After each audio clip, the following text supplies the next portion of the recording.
Hai, Elipsis kembali lagi untuk menemani karantina Anda di rumah. Kami masih akan menghadirkan orang-orang berprestasi dari Provinsi Gorontalo yang akan memberikan obrolan motivasi untuk kalian semua. Nah, untuk Anda juga yang rindu nih dengan puisi-puisi Elipsis, tenang, kita masih akan menghadirkan puisi-puisi. Bahkan untuk kali ini kami akan menghadirkan bintang tamu, orang-orang terkenal yang cakep-cakep dan mereka juga bisa baca puisi. Nanti kita akan minta mereka untuk membacakan puisi-puisi favorit kalian semua. Jadi untuk kali ini kita juga telah mendatangkan seorang pemuda yang berprestasi dan nanti juga akan baca puisi. Seperti apa? Langsung saja kita bergabung. Hai Sahabat Elipsis, bertemu lagi dengan saya Ajeng Mawaddah dan Aman Alade. Sekali lagi seperti yang pernah kita janjikan kepada kalian semua bahwa kami masih akan terus menghadirkan orang-orang berprestasi dari Provinsi Gorontalo dan mereka adalah anak-anak muda yang mungkin dan insya Allah bisa memotivasi kalian semua. Dan untuk kali ini juga kami telah berhasil terhubung dengan seorang pemuda tampan dan of course berprestasi dari Provinsi Gorontalo. Siapa orangnya? Langsung saja Pak Aman, dikenalin dong siapa yang terhubung dengan kita saat ini. Baik Ajeng, ya benar sekali. Saat ini kita sudah bersama-sama dengan salah satu, seperti Ajeng bilang tadi, pemuda yang sangat berprestasi. Saya menyampainya dengan Abai. Halo Abai. Halo kawan, Kak Jeng. Bagaimana kabar? Halo.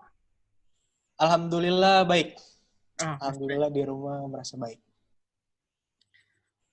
baik. Sekarang aktivitasnya apa kira-kira di tengah pandemi ini? Yang aktivitas apa yang Abai lakukan?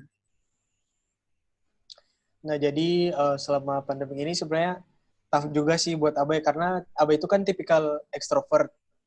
Wah, Kayak mau interaksi langsung dengan orang-orang di luar sana, entah di kelas atau di luar kelas. Tapi sekarang karena lagi pandemik jadi terpaksa harus di rumah, which is harus produktif di rumah dan mencoba untuk melakukan hal yang belum dilakukan atau misalnya hal-hal yang sebenarnya Abai punya tapi belum dikembangkan. Jadi yang Abai lakukan itu seperti kayak mengembangkan channel YouTube, terus juga editing foto, editing video, terus juga coba-coba buat dekor kamar, terus juga coba nulis dan coba buat esai, mini esai gitu. Jadi kayak hal-hal yang sebenarnya kemarin belum dikembangkan, jadi pas pandemik ini merasa bersyukur karena bisa dikembangkan di pandemik walaupun di rumah aja tapi bisa tetap produktif.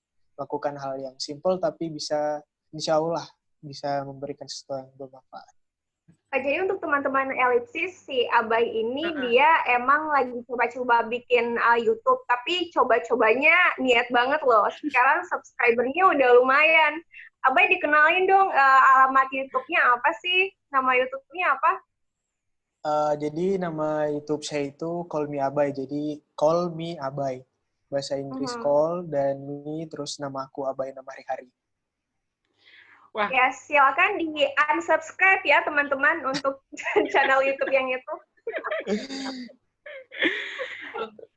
Tadi menarik bahwa Abai bilang sebagai ekstrovert di tengah pandemi ini. Belakangan ini kita selalu mendengar bahwa orang-orang mereka ternyata udah PW untuk situasi corona seperti ini karena ternyata banyak orang-orang di luar sana yang mereka mempunyai psikologi atau kepribadian yang introvert dan saat mereka bertemu dengan pandemi ini kayak klop nih, aku bisa bahagia sendiri menikmati duniaku sendiri.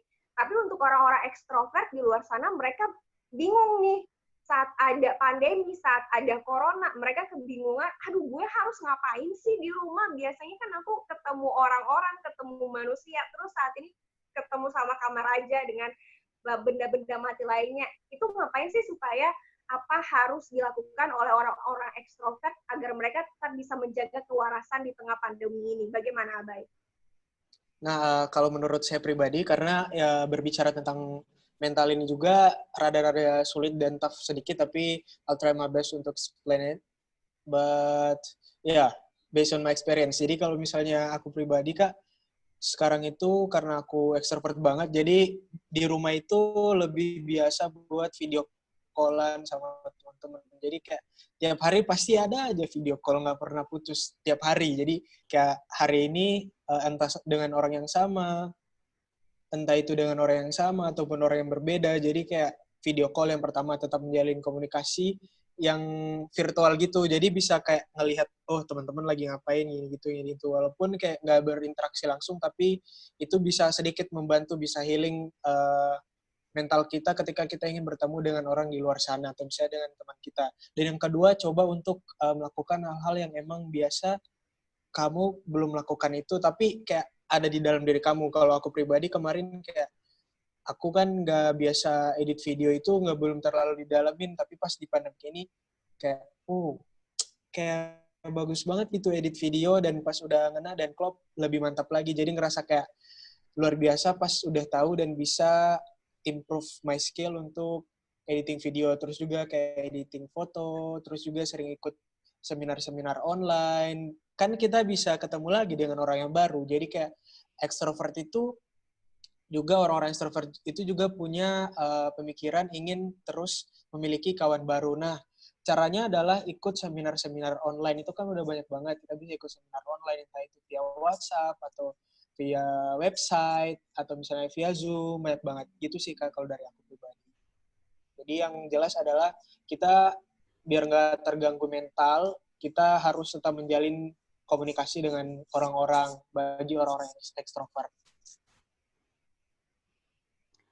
Berarti baik kalau biasanya kan buat orang-orang di luar sana itu sebenarnya kan corona itu punya dampak yang justru menurut mereka itu dampaknya lebih banyak ke negatifnya. Tapi kalau melihat atau mendengar apa yang Abai sampaikan, justru kelihatannya bahwa dengan adanya pandemi ini justru semakin membuat apa ya membawa hikmah banyak buat Abai karena justru skillnya Abai juga semakin terasa, banyak hal-hal yang dengan berdiam diri di rumah saja justru banyak mengisi kegiatan-kegiatan yang juga bermanfaat. Baik, kan tadi Abai juga bilang dan di awal dari video ini sudah disampaikan bahwa ternyata salah satu aktivitas yang muncul ketika pandemi ini hadir itu salah satunya Abai mulai aktif membuat akun atau konten YouTube. Nah, boleh di-share ke kita kira-kira konten YouTube-nya Abai itu lebih fokusnya ke tentang apa? Biar penonton Ellipsis juga tahu bahwa mungkin ada channel yang juga bisa berguna buat mereka. Silakan, Bay. Iya, terima kasih Kak Amana. Jadi sekarang itu Abai fokus ke education, terus juga entertain, sama viral issue. Jadi misalnya nih, kalau misalnya di education itu Abai ngebahas kayak kemarin sempat ngebahas toxic relationship, terus juga tips percaya diri, dan tentang insecurity. Next mau bahas tentang volatile relationship. Terus juga tentang viral issue itu seperti kayak Abai menguak beberapa berita yang lagi viral, terus Abai simpulkan, kemudian di-upload di channel YouTube. Terus juga entertain pun sama kayak gitu, lebih yang hal yang lebih viral, dan juga mau fokus ke health and beauty care. Jadi buat penonton setia Ellipsis juga kalau mau cari konten-konten YouTube yang berkaitan dengan education, yang berhubungan dengan apalagi hal-hal yang membahas tentang hal-hal yang lagi viral sekarang, juga mungkin sekali lagi bisa mampir juga di channelnya Abai. Boleh juga di-share ke kita dong tentang kegiatan atau hal-hal yang luar biasa yang pernah Abai lakukan mungkin di beberapa tahun kemarin atau mungkin di tahun ini pun mungkin bisa di-share ke kita. Kalau nggak salah Abai ini udah keliling, bisa dibilang pergi ke beberapa negara, dan itu datang ke negaranya secara gratis kan, Bay, nggak biaya sendiri kan? Iya Kak, gratis. Itu caranya gimana sih? Apa lewat sebuah program atau seperti apa? Tapi sebelum kita bahas itu, sebelum kita bahas tentang Abai yang udah pergi ke negara-negara, tadi kan Abai sempat bilang nih bahwa Abai di konten YouTube-nya suka bahas yang viral-viral. Nah, kita hubungkan dengan yang viral saat ini. Yang viral saat ini adalah tentang kejadian di Amerika sana. Dan kita tahu ada satu kejadian yang intinya adalah ada masalah rasis yang terjadi di sana. Nah, kalau kita hubungkan dengan apa yang telah Abai lakukan, Abai sudah pernah ke luar negeri dan ikut mungkin sebuah program pertukaran atau apalah, mungkin Abai bisa jelaskan, apakah dari program itu Abai diajarkan tentang pentingnya untuk tidak menjadi rasis atau tentang seberapa penting seseorang itu harus bisa anti rasis dan menghormati hak asasi manusia yang lain. Apakah belajar tentang itu juga nggak sih, Bay? Untuk bisa keluar Iya, negeri ke kelilingnya dunia dengan gratis. Penting nggak sih belajar iya, tentang rasis? ya, baik, terima kasih Kak. Itu ada poin paling penting juga di program. Jadi kita, itu benar banget ada, jadi kita di sana dibelajarkan gimana kita bisa hidup diversity. Jadi ada salah satu topik itu tentang sosial inklusi. Nah, sosial inklusi itu di mana kita diberitahukan bahwa kita itu sebagai pemuda dari ASEAN dan Jepang, bahkan pemuda di dunia itu harus bersifat diverse. Jadi kita nggak boleh membeda-bedakan berdasarkan fisik. Jadi kita kalau misalnya ingin membedakan seseorang, kalau misalnya kamu emang ingin membedakan seseorang, hanya kamu aja yang tahu gitu. Jangan sampai orang itu tahu dan jangan sampai orang lain tahu. Sehingga kamu kalau bisa membedakan kamu entah kamu membedakan kamu lebih atau lebih tinggi atau lebih kurang, cukup kamu aja yang tahu dan kamu bisa improve diri kamu dari kamu membandingkan orang itu. Dan di situ aku belajar bahwa kita sebagai pemuda itu harus benar-benar paham tentang isu rasisme ini karena di program pun aku dibelajarkan bagaimana caranya kita bisa mengontrol emosi kita di saat walaupun kita nggak rasis tapi orang lain rasis, kita masih bakalan ikut sedih di antara kita ikut sedih atau kita ikut rasis gitu. Jadi gimana kita bisa maintain diri kita agar kita bisa bersikap netral dan kita bisa sebisa mungkin mendukung pihak yang benar. Kalau misalnya kita masih bingung, kita harus bersikap netral, nggak boleh so tahu kita harus membela pihak yang mana gitu loh. Jadi kita juga udah diberikan pembekalan sejak pelatihan. Jadi ada pelatihannya Kak. Jadi sebelum kita berangkat itu kita juga dilatih. Jadi gimana caranya kita bisa membentengi diri kita agar kita tidak jadi orang-orang yang rasis atau misalnya kayak orang-orang yang selalu tidak menerima kekurangan orang lain dan lain sebagainya gitu. Karena kan kita nanti bakal bertemu dengan orang banyak di luar. Jadi gitu. Dengan orang yang dari culture yang berbeda-berbeda dan Iya, tentu bahasa yang berbeda juga itu akan sangat berpengaruh ya. Nah, Baik tadi iya. Baik bilang kan kalau kalau di sini yang ditekankan adalah bagaimana cara kita untuk bisa menahan diri atau mengendalikan diri. Nah, masalahnya banyak orang di luar sana, apalagi yang seumuran kita nih masih di taraf umur yang dinamakan pemuda dengan gelora mudanya, dengan jiwa muda dan darah muda yang menggojolak itu, untuk menahan diri itu baik adalah hal yang sangat bukan hal yang mudah. Itu caranya sih bagaimana? Apa Abai punya tips nggak buat teman-teman di luar sana supaya mereka bisa uh, sukses nih menahan diri agar mereka tidak berbuat rasis? Nah, kalau misalnya teman-teman ingin menahan diri untuk tidak berbuat rasis, kalau aku pribadi Kak, aku kalau misalnya nih lagi ada kasus rasis terus tiba-tiba aku kayak masih bingung nih aku harus berada di pihak mana, apakah aku harus rasis juga atau aku netral aja. Nah, aku pribadi di situ mencoba untuk observasi. Kalau aku pribadi mencoba untuk observasi. Mungkin ini untuk teman-teman sekalian terlalu rumit. Kalau misalnya teman-teman merasa itu rumit, teman-teman bisa melakukan hal yang kecil. Misalnya, teman-teman lihat nih beberapa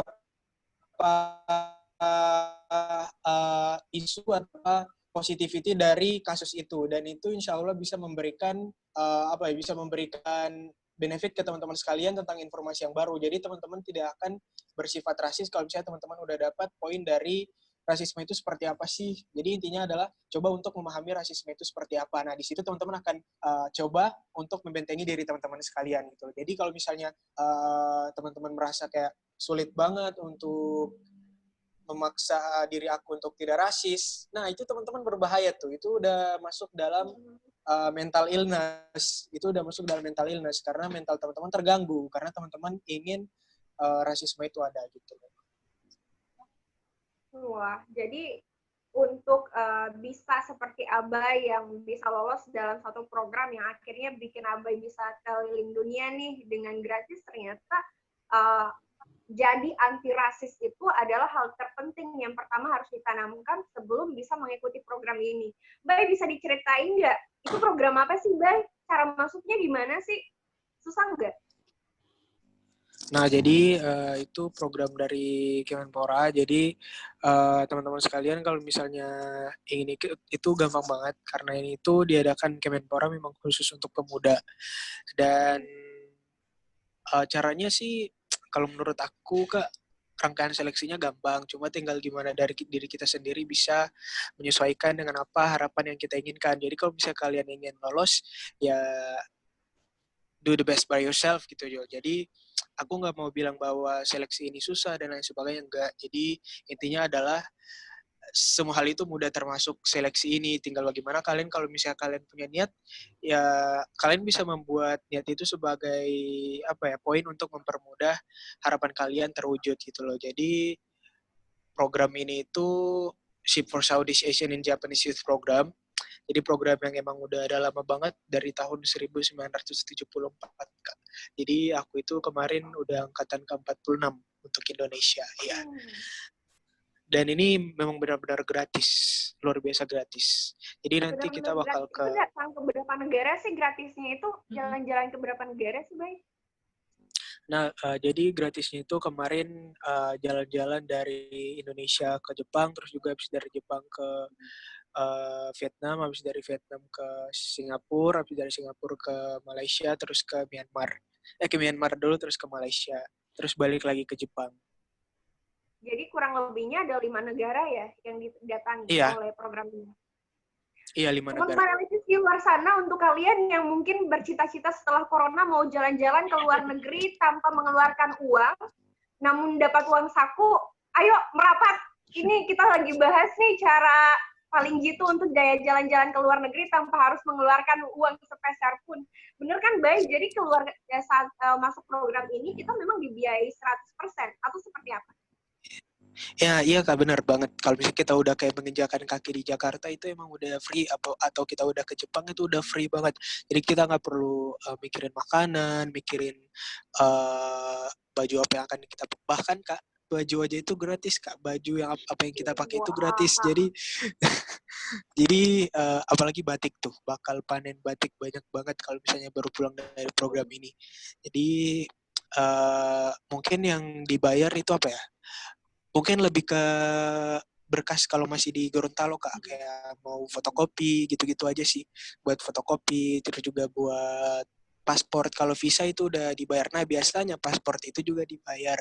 Jadi kalau misalnya kalian punya sponsor atau apa, paspor bisa kalian sponsori gitu loh. Dan kakak-kakak dari senior alumni itu bakal ngebantu juga. Jadi kayak gratis lah intinya. Jadi banyak yang bakal Enak lah ngebantu. pokoknya ya.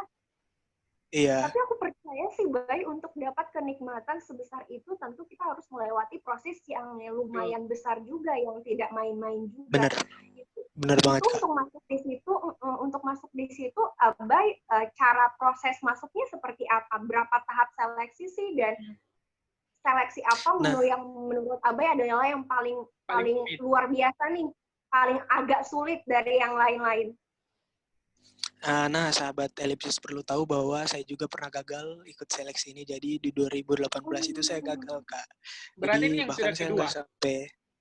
Iya, ikut kedua. Jadi waktu itu saya semester 1 dan masih kayak mau coba-coba gitu loh. Jadi masih semester 1 tahun 2000... semester 2 tahun 2018. Nah, di situ saya kayak baru dapat informasi ini di Instagram tuh. Nah, jadi kayak, kayaknya kesempatan bagus banget nih. Terus aku coba buat daftar, jadi nanti bakal isi formulir online, terus juga nanti akan ikut seleksi kota dan kabupaten. Nah, jadi nanti akan ada seleksi berkas dulu. Setelah seleksi berkas, nanti kita akan dipanggil terus seleksi kabupaten kota. Dan pada 2018 itu aku gagal. Jadi kayak sedikit merasa, mungkin karena masih umur muda banget juga, jadi kayak ya udahlah ikhlas. Tapi setelah aku bilang ikhlas itu aku nggak berhenti sampai di situ Kak. Jadi ikhlasnya itu cuma karena gagal doang. Jadi bukan karena ikhlas aku nggak mau ikut lagi gitu loh. Jadi aku mulai untuk improving my skill, coba untuk kayak menyesuaikan hal-hal yang lebih bisa bermanfaat bukan cuma untuk diri aku. Jadi sejak itu aku coba buat ikut ataupun membuat social project. Nah, ini paling penting juga untuk program-program beasiswa seperti ini. Jadi kita harus punya social project, entah kita yang melaksanakan atau kita yang ikut social project ini.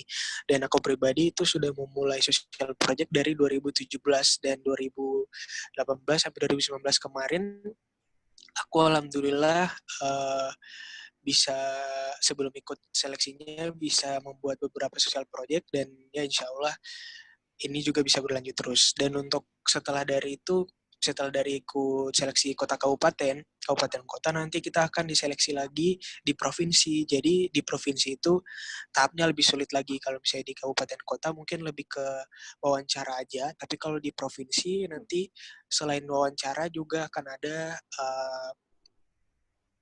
tes kepribadian yang emang lebih ke tes tertulis dan lain sebagainya. Jadi main di tes tertulis sama wawancara dan ada beberapa praktik juga gitu loh.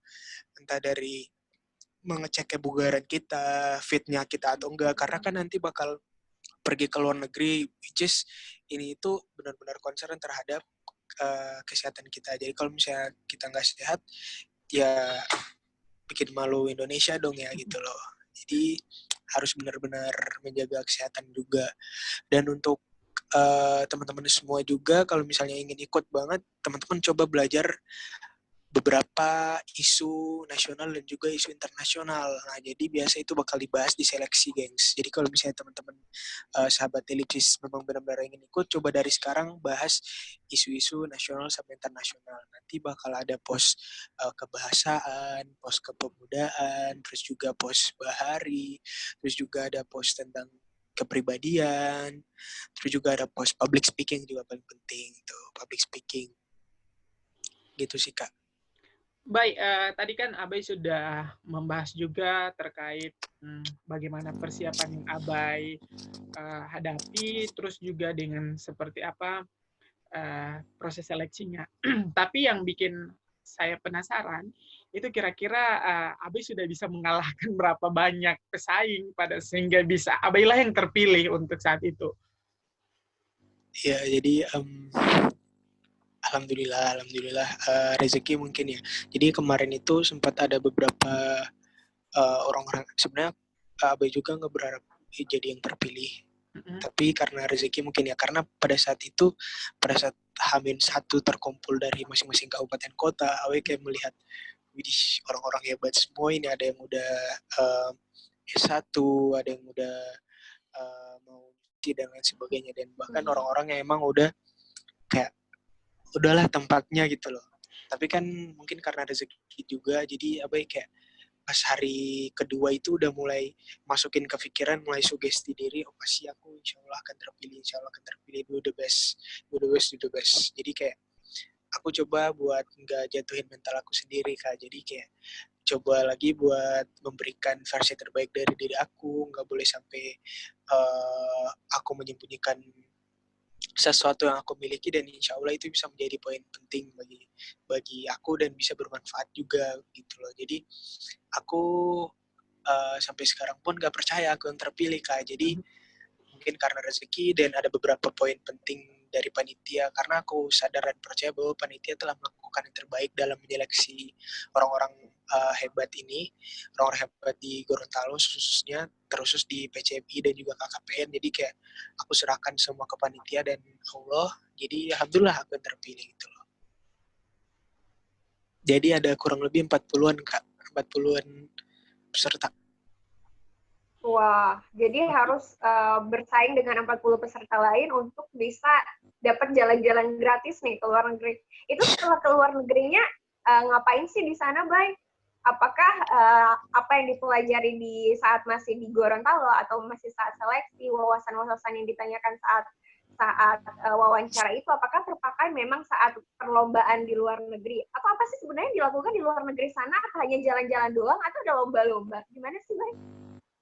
Nah, jadi Iya Kak, tentu banget. Jadi kayak dari Gorontalo itu kakak-kakak panitia udah usaha buat memberikan yang terbaik, dan aku bersyukur banget segala sesuatu yang diberikan oleh mereka, entah itu material ataupun moral, benar-benar bermanfaat di program. Nah, jadi di program itu kita nggak jalan-jalan aja, jadi banyak banget misi yang harus dibawa gitu loh. Pertama, misi paling penting adalah gimana kita bisa bawa frame Indonesia di diri kita sendiri. Jadi kan nggak mungkin kalau misalnya kita pada saat udah menginjak di luar negeri, kita bawa papan nih, terus kita tulis aku orang Indonesia, Indonesia itu seperti ini, kan nggak seperti itu. Jadi gimana kita bisa memberikan frame Indonesia itu entah lewat knowledge kita atau misalnya lewat attitude kita selama di sana. Nah, jadi program ini itu emang khusus ke pemuda, jadi banyak banget program yang relate to pemuda, kayak buat seminar. Jadi di sana Kak, kita karena tujuan dari program ini friendship dan juga mutual understanding, kita emang diberikan kebebasan untuk berinteraksi dengan beberapa pemuda dari luar negeri atau negara lainnya. Seperti kemarin kayak mau buat kegiatan itu seperti seminar atau workshop. Nah, jadi kita punya kesempatan untuk membuat kegiatan dengan negara lain, pemuda dari negara lain. Nah, tujuan dari program ini adalah, tujuan paling penting atau output penting dari program ini adalah gimana kita bisa menghasilkan satu sosial project yang bisa bermanfaat bagi orang banyak. 70% dari program ini adalah diskusi. Jadi saat program itu kita diskusikan. Jadi diskusi membahas isu-isu yang ada di negara kita, dan isu inilah yang akan kita pecahkan bersama, kira-kira gimana kita bisa menyelesaikan isu ini secara bersama-sama. Jadi bukan cuma orang Indonesia aja yang mikir keras buat menyelesaikan isu ini. Semisal tentang kemarin SDGs, SDG Sustainable Development Goals. Nah, hal seperti itu kan ada kayak lingkungan, terus juga kesehatan. Nah, itu tuh yang kita bahas. Misalnya kayak di Indonesia, masalah sampah masih marak banget. Kira-kira program apa nih yang akan ditawarkan gitu loh. Terus juga tentang diskriminasi. Kira-kira program apa ini yang akan ditawarkan setelah kita keluar dari setelah kita jadi alumni dari program ini. Nah, hal seperti itu yang akan kita lakukan atau implementasikan saat di Indonesia. Jadi nggak cuma jalan-jalannya. Jadi jalan-jalan itu bonusnya, tapi sebenarnya ada misi penting. Setelah kita membawa misi kebudayaan, kita juga membawa misi dari Indonesia. Kira-kira kita bisa benar-benar mengenalkan Indonesia atau provinsi kita seperti apa. Dan hal yang paling penting juga adalah nanti kita kan sekamar nggak bareng Indonesia tuh Kak di sana. Jadi kita bakal sekamar bareng orang dari luar Indonesia. Kayak kemarin aku sekamar sama Filipina dan juga Kambodia. Nah, di situ gimana kita bisa belajar cultural understanding, jadi cross cultural understanding. Nah, hal seperti itu yang harus kita bawa ke Indonesia gitu loh. Jadi entah itu dari etika dia berbicara, atau dari etika dia makan, atau etika dia sehari-hari seperti apa. Kalau misalnya kayak itu bagus, ya udah bawa ke Indonesia. Kalau emang nggak bagus, ya tinggalin di program gitu loh. Dan aku pribadi sih banyak mengambil hal yang bagus saat di program kemarin gitu loh Kak. Jadi Kalau emang nggak cuma Abai jalan-jalan pribadi, doang gitu. pengalaman yang paling terbesar apa sih yang Abai dapat dari program ini setelah bertemu dengan orang-orang luar dengan perbedaan budaya yang mereka punya dan mereka perlihatkan? Akhirnya apa sih yang hidup ajarkan kepada Abai setelah itu? Yang hidup ajarkan adalah kita nggak perlu butuh waktu lama untuk mencintai seseorang, karena di sana itu kan waktunya singkat banget Kak. Jadi kayak okay, aku pribadi, mungkin orang lain juga kayak punya cara sendiri untuk menyesuaikan dirinya gitu. Tapi aku sadar bahwa aku nggak butuh waktu lama untuk sayang ke orang-orang yang ada di program ini dan cinta ke mereka. Jadi kita itu kekeluargaan kita luar biasa banget, dan perbedaan itu bukanlah pembatas kita untuk melakukan sesuatu. Jadi makanya di sana kita kayak buat workshop, seminar itu bersama-sama, dan kayak serasa orang Indonesia mungkin yang membatasi hanya bahasanya aja yang beda gitu loh. Jadi kayak aku ngerasa aku sama kayak orang Indonesia, mungkin bedanya adalah ada beberapa orang yang cipit dan aku nggak cipit gitu loh. Jadi jadi aku merasa bangga banget karena bisa ikut program ini, dan banyak banget value yang aku dapat dari program ini. Salah satunya yang tadi tuh, yang kita sebagai manusia nggak perlu butuh waktu yang banyak untuk mencintai manusia yang lain gitu loh. Untuk saling peduli, untuk saling perhatian, saling membantu, itu kita nggak perlu waktu banyak gitu loh, Kak. Dalam ya pelajaran hidupnya luar ya Pak biasa. Aman ya, dalam Ya, banget. betul. Nggak butuh waktu lama untuk mencintai karena mereka udah tahu mereka hanya punya waktu yang terbatas. Yang sangat Ngapain iya buang-buang terbatas. waktu? Baik sahabat Elipsis, tadi kita sudah mendengar perjalanan apa ya, perjalanan karir Jalan-jalan gratis ke luar negeri. dari seorang Abai yang kita tahu bersama kegiatan itu tadi seperti yang disampaikan oleh Abai itu dilaksanakan oleh Kemenpora atau Kementerian Pemuda dan Olahraga. Tapi satu informasi juga buat sahabat-sahabat Elipsis yang di rumah bahwa ternyata Abai ini bukan hanya pernah ikut di satu kementerian saja, ternyata ada beberapa prestasi juga yang pernah ditorehkan, seperti kalau tidak salah Abai itu pernah menjadi Putra Sarondi juga ya, kalau tidak salah itu tahun 2017. Berarti kan itu berhubungan lagi dengan dunia pariwisata. Kemudian kalau tidak salah juga saya pernah mendapatkan informasi Abai juga pernah menjadi duta genre motivator juga di tahun yang sama. Jadi di satu tahun yang sama Abai punya banyak prestasi dan yang ada juga yang menarik. Abai kalau tidak salah pernah menjadi pemenang wakil satu dari Duta Bahasa Provinsi Gorontalo. Itu tahun berapa ya, Bay? Ya, alhamdulillah tahun 2018, alhamdulillah. Wah, jadi prestasi Abai ini memang berturut-turut ya dari 2017, 2018, 2019. Nah, di tahun 2020 kita menunggu prestasi baru lagi ya. Kira-kira apa yang bisa Abai berikan buat keluarga, buat teman-teman, atau mungkin buat siapa saja yang mengenal Abai.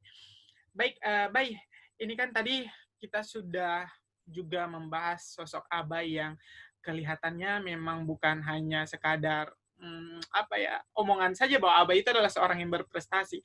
Nah, tentu biasanya seorang yang punya prestasi itu, kalau saya pribadi itu menganggap prestasi seorang itu pasti tidak lepas dari karena dia banyak membaca. Tentu itu juga tampak pada saat bagaimana dia berargumen, bagaimana dia menyampaikan opininya, juga menyampaikan pendapat yang seperti saat ini. Nah, baik kalau kita berbicara tentang bacaan, Abai punya tidak satu bacaan yang menurut Abai itu paling Abai sukai, entah itu bergenre fiksi atau non-fiksi, dan kalau boleh diceritakan ke kita siapa penulisnya dan mengapa Abai memilih buku itu menjadi buku favorit. Silakan, Bay. Ya, baik. Terima kasih, Kak Aman. Sebenarnya Abai itu nggak terlalu sering membaca buku yang nyata, itu jarang banget. Buku yang apa istilahnya? Buku yang real itu jarang banget. Tapi lebih ke suka baca artikel online, terus juga buku-buku online. Wow. Tapi lebih ke berat artikel. Ya bacaannya?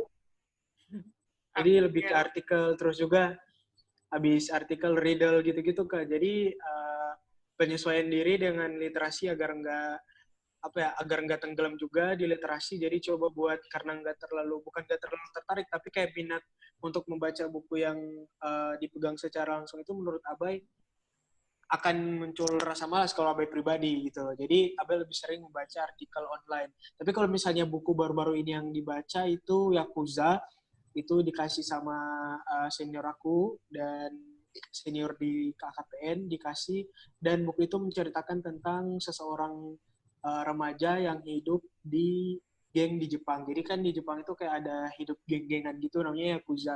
Nah, jadi dia itu anak kecil yang dulunya. Nah, ini tuh kayak ada moral value gitu loh, Kak. Aku lupa penulisnya siapa, bukunya ada di atas di kamar. Dan ini tuh moral value-nya adalah anak kecilnya ini tuh dulu dia biasa aja dan nggak nakal gitu loh. Tapi ketika dia sudah menginjak remaja dan sudah jarang diperhatikan oleh orang tua, dan akhirnya dia menjadi orang yang nakal. Padahal dia seorang wanita gitu, dia seorang cewek remaja. Dan pada saat itu dia sudah mulai tindikan, sudah mulai pirang rambutnya. Padahal dia dulu adalah orang yang pintar. Cuman karena sudah kurang perhatian dari keluarga, terus juga lingkungan yang mendukung dan terjadi seperti itu. Jadi buku ini menceritakan benar-benar sudut pandang orang Jepang atau pemuda atau remaja Jepang di saat dia termasuk dalam satu zona yang zona tersebut mengunci dia di dalamnya, dan itu disebut dengan Yakuza. Dan keluarga Yakuza itu mungkin pernah nonton juga film Yakuza gitu-gitu, dan kalau misalnya di film kan orang-orang besar semua tuh, tapi di buku ini lebih ke moral value bahwa wanita juga itu bisa jadi Yakuza, itu karena perhatian dari orang tuanya kurang. Padahal kan sangat disayangkan anak kecil yang punya, remaja yang punya prestasi, tapi karena kurang kasih sayang dan perhatian dari orang tua, akhirnya dia terjebak di dunia seperti itu. Tapi pada akhirnya, pada akhir dari cerita itu, si pemuda yang si cewek ini itu sudah mulai memperbaiki kehidupannya walau hanya sedikit-sedikit saja. Gitu. Jadi moral value-nya kena banget sih di aku. Dan aku jadi suka baca buku itu aja. Nggak tahu kenapa nggak suka baca buku yang real yang lain-lainnya. Mungkin buku pelajaran ya, tapi kalau kayak buku yang lain-lainnya kayaknya nggak, novel gitu nggak. Tapi suka, tapi takut muncul malasnya, jadi takut mubazir kalau beli nanti. Jadi mending ke online. Jadi mending ke artikel online atau bacaan-bacaan online. Kalau saya bilang sih Abai ini suka, tapi belum cinta. Iya gitu mungkin. Gitu Jadi mungkin. cuma sekadar suka, tapi belum cinta. Ya kalau belum cinta, ya siapa tahu dari satu buku ini mungkin bisa mengantarkan Abai, memotivasi Abai untuk kedepannya bisa lebih mengenal banyak-banyak buku dan lebih mencintai buku. Baik, ini sudah banyak sekali hal yang dibahas oleh kita dengan Abai. Sebelum kita masuk di penutup, baik, kira-kira kita minta apa harapan Abai di tengah pandemi ini, kira-kira yang menjadi harapan Abai setelah virus ini, kira-kira ada mungkin hal-hal yang menurut Abai itu yang menjadi apa yang bisa dibagi ke teman-teman atau mungkin bisa dijadikan pembelajaran, mungkin itu bisa di-share ke kita. Ya baik. Satu hal yang aku ingin bagikan ke teman-teman semua, sahabat Telipsis, setelah corona ini berakhir, aku ada ketakutan tersendiri ke Aman. Jadi ke Ajeng. Jadi aku itu takut di saat corona ini berakhir, orang-orang akan semakin malas untuk membuat proyek sosial. Dan itu yang buat aku kayak, dan teman-teman itu sempat, kira-kira gimana ini kalau misalnya corona tanto dorang itu tidak mau bantu dan orang mau bikin proyek sosial lagi. Jadi kayak literally aku ada kekhawatiran sendiri itu ketika habis corona ini, apakah akan tetap ada proyek-proyek sosial atau kegiatan-kegiatan positif, atau bahkan orang-orang akan lebih ke social distancing itu akan terus dilaksanakan dan muncul ke hal-hal yang sebenarnya harus dilakukan jadi tidak dilakukan gitu. Jadi mungkin sahabat Elipsis semuanya, aku berharap semoga kita bisa sama-sama tetap melakukan hal-hal positif, karena aku percaya mungkin pandemiknya akan hilang, tapi virusnya akan tetap ada. Jadi kita tetap dengan protokol kesehatan, tapi tolong tetap lakukan hal positif seperti social project, terus juga tetap melakukan community development dan program-program ataupun hal-hal yang bisa bermanfaat enggak cuma buat diri kalian sendiri, tapi juga buat orang banyak. Dari situ kalian bisa belajar bahwa hidup itu sangat berarti, guys. Itu luar biasa. Baik, luar biasa banget loh ngobrol sama Abai ini. Kita banyak dapat informasi yang bermanfaat, dan semoga teman-teman Elipsis di luar sana juga merasa termotivasi seperti kita nih yang lagi ngobrol sama Abai. Baik, sebelum kita dada-dada nih, ini dong pertanyaan terakhir. Pasti banyak nih yang mau tahu, Kak Abai itu jomblo apa udah ada yang punya? Jawab aja iya apa enggak. Enggak ada. Yeay! Jadi buat teman-teman di luar sana yang masih penasaran, ya selamat ya, Abai itu belum ada yang punya. Jadi terus berjuang. Siapa tahu kan untuk usaha kedua kayak Kak Abai kan, usaha keduanya dia lolos, dan kalian ya coba aja dulu. Nah teman-teman Elipsis, demikianlah perbincangan kita dengan seorang anak muda Provinsi Gorontalo yang luar biasa prestasinya. Dia mengajarkan kepada kita tips-tips bagaimana bisa jalan-jalan ke luar negeri tanpa uang, tanpa minta ke orang tua, apalagi tanpa harus ngemis-ngemis ke orang lain. Gratis, dan kita dapat ilmu lain juga. Iya Kak, Nah, dan program ya Kak, dan program aku mau kasih tahu sesuatu, dan program ini itu untuk pemuda. Jadi teman-teman yang nggak menginjak bangku kuliah pun bisa ikut program ini. Jadi nggak kayak orang yang sementara kuliah bisa ikut program. Jadi mungkin teman-teman yang kayak dia nggak kuliah tapi dia kerja tapi ingin ikut program ini bisa banget. Selama dia punya ijazah SMA, dia bisa ikut program ini. Dan selama dia masih pemuda ya, dia bisa ikut program ini. Pemuda. Iya. Jadi buat kalian pemuda-pemuda Gorontalo di luar sana, jangan khawatir. Setelah corona, ayo berjuang, kita jalan-jalan ke luar negeri bareng-bareng. Tapi yang lulus aja bakalan pergi. Oke, makasih banyak loh Bay, udah datang ke Alipsis, udah mau bincang-bincang bareng Alipsis. Dan semoga kita bisa ketemu lagi ya di perbincangan selanjutnya dengan tema-tema selanjutnya lagi.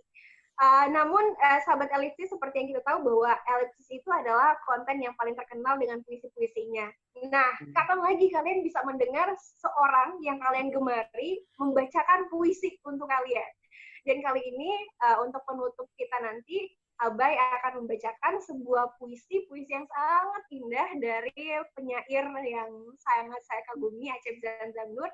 Itu judulnya tidak akan saya beritahu, nanti kita langsung saja dengarkan Abai. Namun sebelumnya saya Ajeng Mawada pamit undur diri, dan teman saya Salman Alade sekali lagi pamit undur diri. Terima kasih untuk sahabat Alipsis, terima kasih telah mendengarkan kami, dan jangan bosan-bosan, kami masih akan kembali dengan banyak sekali pemuda-pemuda Gorontalo yang berprestasi lainnya. Sekali lagi terima kasih loh Bay. Terima kasih Kak Aman, terima kasih Kak Ajeng, terima kasih sahabat Elipsis, kalian luar biasa. Oke, sahabat Elipsis, mari kita saksikan inilah pembacaan puisi dari Abai, puisi Acep Zamzam Nur, dan kita langsung dengarkan saja. Nafas gunung, seperti senja yang bersimpuh di kaki langit. Kupuja bola matamu yang melelehkan cahaya redup, serta huruf-huruf semar yang menuliskan keabadian. Senyummu yang tergantung di udara, dinaungi gumpalan mendung yang kemerahan. Tuturmu yang menggulirkan butir-butir embun, tak bisa kutampung dengan bibirku yang bergetar. Nafas gunung yang dikibarkan kerudungmu, menghijaukan sawah-sawah di hatiku. Selembar sejadah yang dihamparkan rindu, membuatku tersungkur lagi.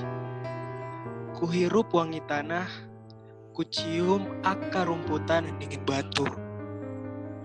Seorang lelaki berlumuran darah, ditikam sepasang alis matamu.